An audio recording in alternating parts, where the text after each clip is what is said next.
Serondah-rondah akhlak halim, penyantun tu tuan-puan adalah memaafkan. Naik atas sikit. Kalau dah boleh memaafkan, apa pula yang atas tu?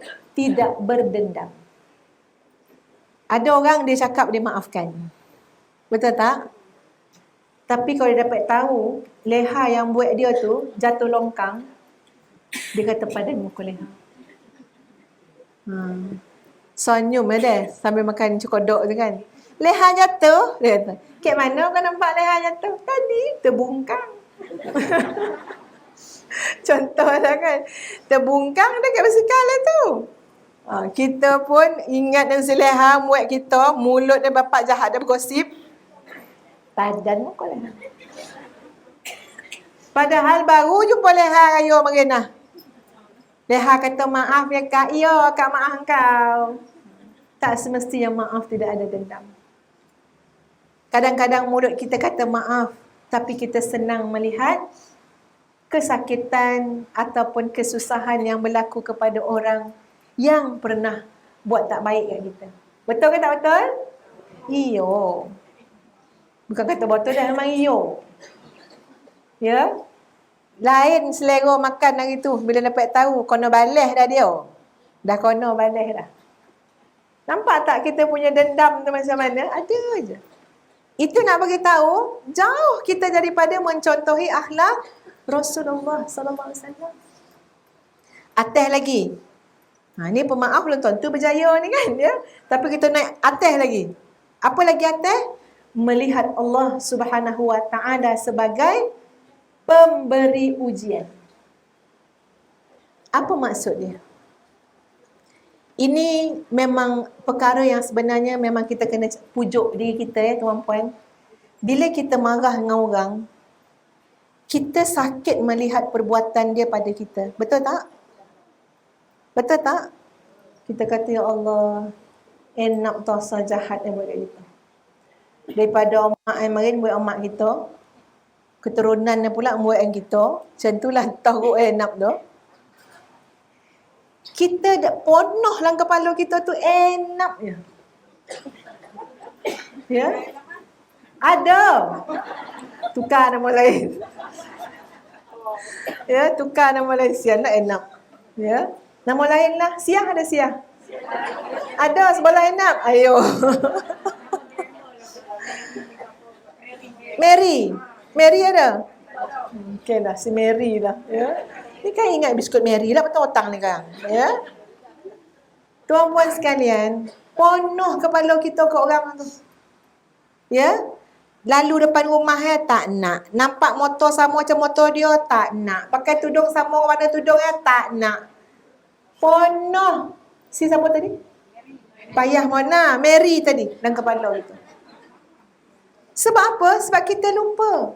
Yang mengizinkan semua tu berlaku siapa? Bila kita kata, yalah, betul lah nampak Mary tu buat. Tapi, tak berlaku kalau Allah tak izin. Yang nak menguji kita ni Allah Subhanahu wa ta'ala. Dan Allah bukan buat zalim. Allah tu adil. Adalah benda Allah nak bagi tu. Adalah benda Allah nak buasihan tu. Cakap macam ni boleh keluar tak daripada hati kotor? Tak. Kono hati buasih. Ustazah ni cakap ini belum tentu boleh cakap ni. Ni cakap pasal berceramah. Belum tentu dalam realiti yang sebenar kita boleh cakap macam tu. Tak apalah. Allah yang izin semua ni. Adalah tu Allah nak bagi tu. Kadang-kadang berlaku antara kita dengan adik-beradik kita. Betul tak? Ustazah ada satu kes tuan-puan. Bagus akak tu. Wasih hati Dia kata bila mak dia meninggal, mak tu golangnya banyak. Sebelum meninggal banyak golang, bukan dah meninggal banyak golang. Sebelum meninggal golangnya banyak. Rantai golangnya. Jadi masa mak dia sakit, memang kakak dia yang seorang tu pasal duduk kampung, lebih lama jaga mak. Yang lain ni kerja. Kat Kelumpur, kat Seremban, kat Melaka. Jadi adalah sesekali balik. Yang paling lama memang akak yang kat kampung. Sekali bila mak dah meninggal, akak tu cakap, mak dah bosan, masa mak hidup, semua golang ni bagi akak. Macam mana tu? Semua golong ni bagi akak. Sebab akak anak ramai. Lepas tu akak tak kerja. Padahal anak ramai dah besar-besar. Dah boleh bagi dia duit. Jadi adik-beradik yang lain ni, tuan-puan, yang perempuan lain ni, nak cakap macam mana? Semua nak kata, takkanlah kak, mak suruh bagi semua dekat akak. Akak tu kata, akak tak tahu. Kang kalau akak bagi ke korang, kang takut mak dalam kubur tu. Pandai ayat dia kan. Akak tak kisah ada. Risau tak lah, mak dalam kubur tu kan yang. Osah korang mendengar kan. Jadi tak adalah adik-beradik lain ni berani ambil. Kang pula jadi kau mak dalam kubur kan. Nak ngoban tak betul, tak reti. Tak tahu. Dari segi hukum tu salah. Kalau kita belajar wasiat ke, paraid ke, orang yang sakit tonat, yang bawa kepada mati, yang dia cakap maksud dia sakit tonat tu, itu tidak valid. Apatah lagi kalau sehingga mengambil hak-hak faraid orang lain. Ada ramai kan yang berhak tu. Jadi tu kena rujuk dengan ni lah. Makna kematian yang membawa, makna sakit yang memang bawa kematian sakit dia tu. Itu ayat-ayat yang dia sebut tu. Kalau dia kata ambil dah semua harta mak ni, tak boleh pakai. Sebab apa? Ada anak lain ni yang berhak faraid ni. Mak dah sakit tonat, bawa kepada kematian, tak boleh, ayat tak ada saksi. Kalau ikut hukum, tak valid yang akak tu sebut. Tapi adik-beradik lain tak berani. Tak berani nak ambil. Dia kata, dek, tiap-tiap kali raya, dek, akak tu seng-seng longan Amak punya rantai golang semua ada kat longan tersiek-siek hati kita semua. Sebab ada nilai kan gelang emas. Ada nilai, jual dapat duit. Kan? Tak usahlah kita kata, alah kalau akak tak heran. Boleh konon kat kita. Ya? Sebab tu Islam tu nak jaga semua benda supaya adil. Jadi tuan-puan, akak tu kata, ya Allah dek, tersiek-siek hati. Nengok longan itu penuh dengan golang. Tak ada seorang pun berani nak nogo golang akak tu. Sebab apa? Kita tahu, kita ada hak kat situ kan? Tapi nak beritahu tuan-puan, sahabat Ustaz tu kata apa? Akhirnya akak ingatkan, ujian ini daripada Allah Subhanahu wa ta'ala. Allah nak tengok ikhlasnya, kasih sayang kami kepada ibu kami. Ya? Maknanya apa? Itu bukan orang lain, itu kakak saya. Yang dulu telah tolong menjaga mak saya. Saya tak boleh balas kakak saya jaga mak saya, mengambil tanggungjawab saya. Golang 8,000 tu halalkan sajalah untuk kakak saya, sebab Allah menguji saya, pasti ada benda yang Allah nak bagi. Sekarang tak ada rasa apa pun untuk golang. Sebab apa? Hati dah dibersihkan.